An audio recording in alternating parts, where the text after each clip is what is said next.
I got into Harvard only because of affirmative action.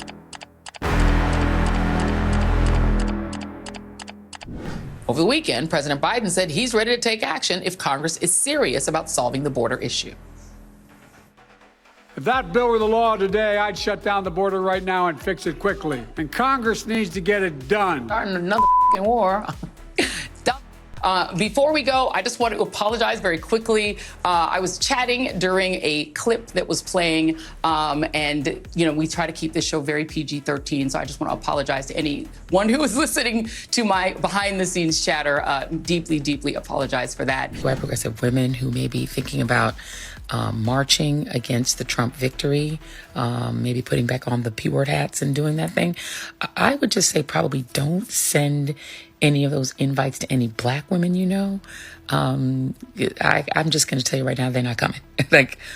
I'm pretty sure black women have resigned from the Save America Coalition, Save Democracy Coalition, and definitely the Save the Democratic Party Coalition.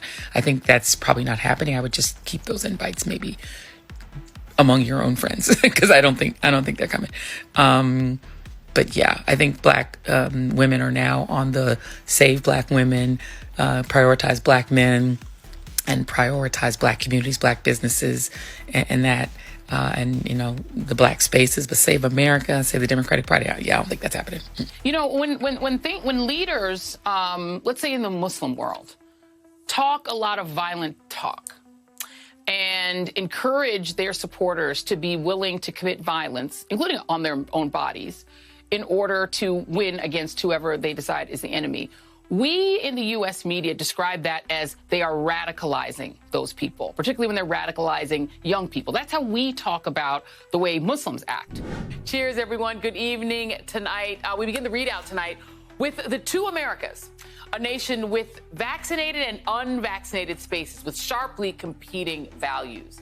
Today, we got some news that millions upon millions of American parents have been waiting for. Pfizer says its vaccine is both safe and effective in young children ages 5 to 11, and it plans to seek FDA authorization by the end of the month. And there's another long-awaited development. The Biden administration announced the easing of travel restrictions for international travel passengers. Now, passengers will need to show proof of vaccination. Unvaccinated travelers are still prohibited.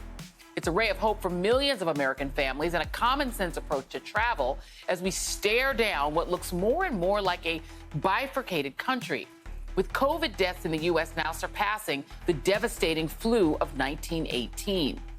It's driven now by the tragedy unfolding in largely unvaccinated states like Mississippi, which currently has the highest COVID death rate per capita in the entire country. And if it were its own country, Mississippi would be tied for second in the world in terms of COVID deaths.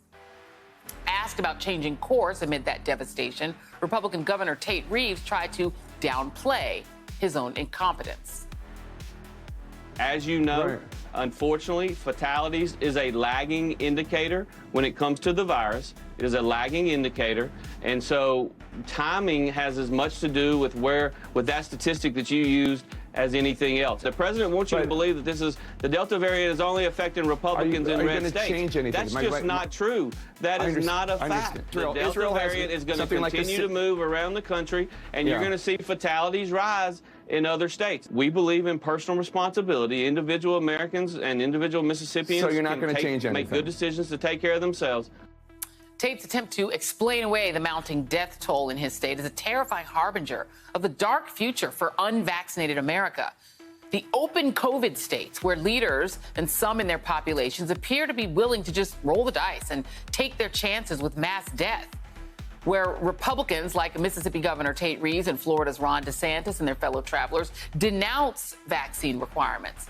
And the right-wing death cult takes full advantage with bogus conspiracies and appeals to a so-called freedom culture, which largely means people are free to die alone. Today, we gather with friends and family to enjoy turkey, stuffing, mashed potatoes, and pumpkin pie. We throw on the game, catch up on our lives, and then discuss, or quite possibly argue, about religion and politics. For millions of Americans, it's a day of cherished traditions. And as Americans, we certainly value those traditions. But it's also important to unpack the myth of Thanksgiving. It is a holiday riddled with historical inaccuracies.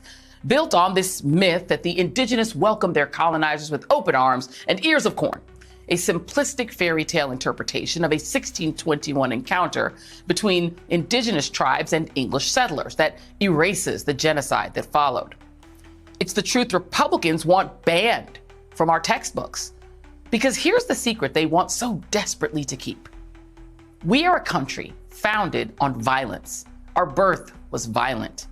In 1619, a ship with more than 20 enslaved Africans landed in Virginia, ushering in 2 centuries of American slavery that left millions in chains or dead. And when those humans in bondage were finally free, a terrorist organization that was a card-carrying member of polite society, the Ku Klux Klan, picked up where the Civil War ended, using violence to maintain white supremacy.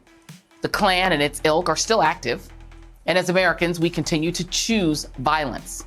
We are a country that chooses violence over and over again.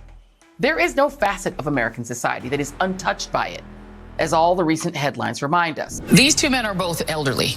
Donald Trump is an elderly man who, for whatever reason, was given 9 seconds to take a iconic photo op during an active shooter situation. Weird situation. We'll figure that out one day. But his survival of that and bouncing right back and going right to his convention is being conveyed in the media world as a sign of strength. This current president of the United States is 81 years old and has COVID. Should he be fine in a couple of days?